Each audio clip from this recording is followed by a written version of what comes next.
Hey guys, welcome back to another 5-Minute Friday. So today's quick project is going to be getting all my seedlings into the ground. And I am ready to do that for a couple reasons. First and foremost, the weather here has turned, so the nights are starting to get into the 50s and above. So that is a really good sign that you can start getting these little seedlings into the ground. Second, they've completely outgrown their space, and I need that space because I want to start some seeds behind it, and I just really need that room.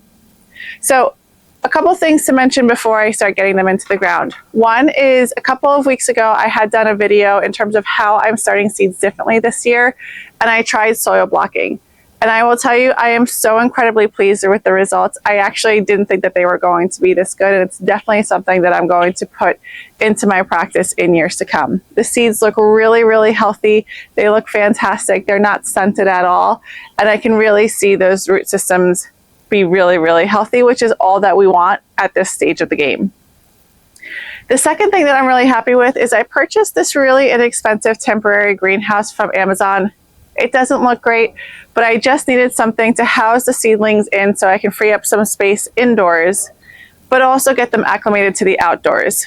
And that has worked out great as well. So it's something that I spent, I think maybe 50 bucks on, possibly a little bit less, and it has been a great investment. So I do then want to take that temporary greenhouse and start moving it over into the cut flower area, just because of aesthetically, it doesn't look that nice. And we are going to be sitting out here on the deck a little bit more often now that the weather is good.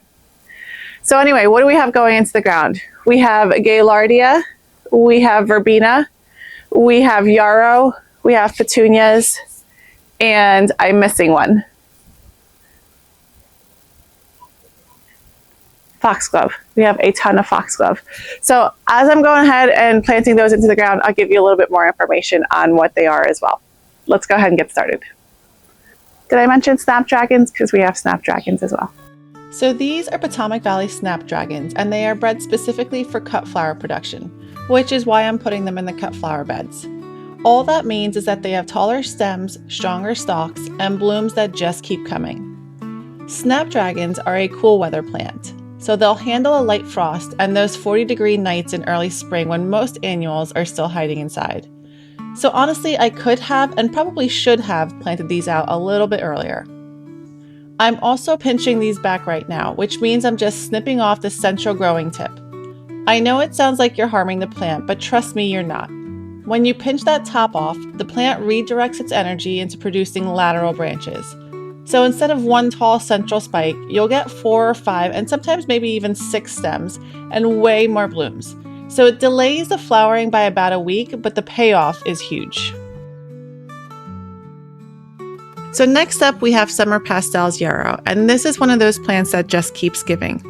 The color range in this series is outstanding. You get cream, yellow, salmon, pink, deep red, all from the same packet. They look like someone spilled a watercolor palette into the garden. And yarrow is one of the toughest perennials I know. Once it's established, it handles drought, poor soil, and loves neglect. And the pollinators go absolutely crazy for it. Now here's the thing with yarrow that most people don't tell you. It actually performs better in lean soil.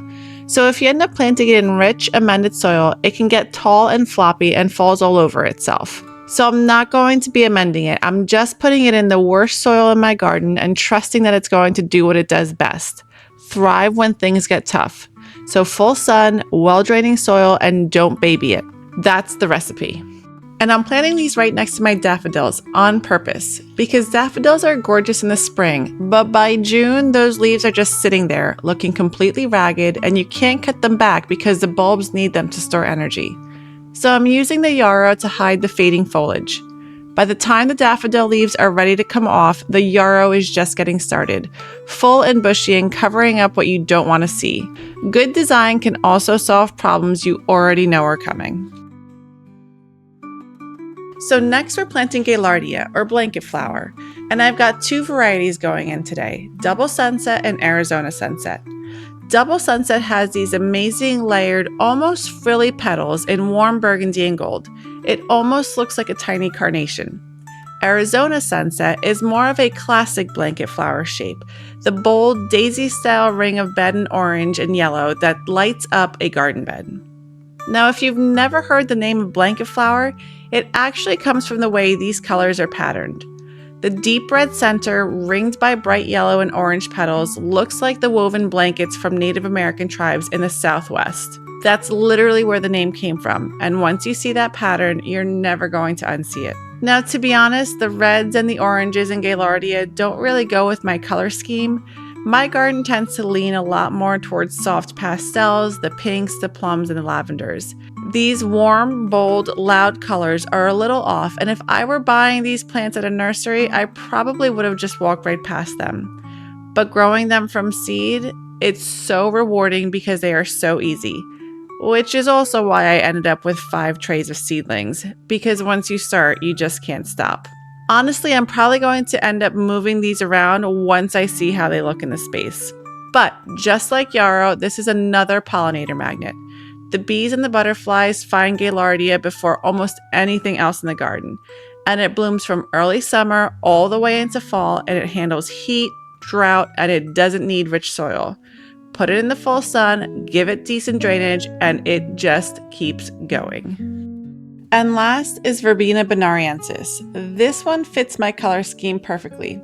Those tiny purple-violet clusters on tall, wiry stems blend right into my garden. It's a see-through plant, so the stems are so thin you can almost see everything behind it, so it just adds a layer of floating color without blocking anything. And when the wind moves through it, the entire bed feels alive. Now I'm pinching this one, and that might be a huge mistake.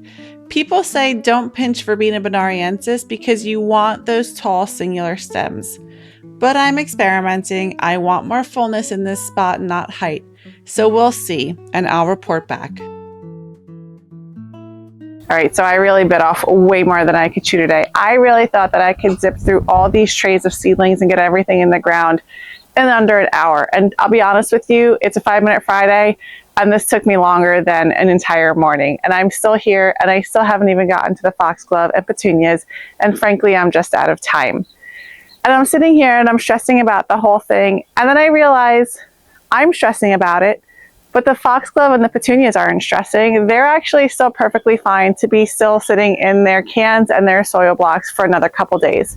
So why am I stressing over it if they're not? It kind of defeats the entire purpose of what we're trying to accomplish here in the garden. And so I just gave myself some grace, and I'll get to it when I get to it. Hopefully I'm going to get to it this weekend. It is a certain amount of time that I still have. It's not an endless amount of time, and I know that. But it doesn't need to get done in under an hour or even in 24 hours. So I'm gonna keep that in mind, and I'm just gonna keep going and moving forward. Let me know if you guys have ever run into the same situation. I think we all have in one way, shape, or form, but I would love to hear from you guys in terms of what that is. Hope you guys are having a good day. Have a great Mother's Day, and I will see you guys in the garden.